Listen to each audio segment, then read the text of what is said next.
টেকনাফে কোস্টগার্ডের ২টি পৃথক অভিযানে ৬০ লক্ষ টাকা মূল্যের ২০,০০০ পিস ইয়াবাসহ ২ জন পাচারকারী আটক।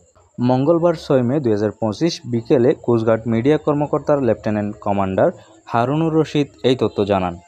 তিনি বলেন, গোপন সংবাদের ভিত্তিতে আজ ৬ মে ২০২৫ মঙ্গলবার ভোর ৪টায় কোস্টগার্ড পূর্ব জোন অধীনস্থ বিসিজি আউটপোস্ট শাহপরদ্বীপ কর্তৃক টেকনাফ থানাধীন 0 পয়েন্ট সংলগ্ন সমুদ্র এলাকায় একটি বিশেষ অভিযান পরিচালনা করা হয়। অভিযান চলাকালীন একটি সন্দেহজনক ইঞ্জিন চালিত কাঠের বোট তল্লাশি করে মাছ রাখার বক্সের ভিতরে অভিনব কায়দায় লুকায়িত অবস্থায় ৩০ লক্ষ টাকা মূল্যের ১০,০০০ পিস ইয়াবাসহ ২ জন মাদক পাচারকারীকে আটক করা হয়।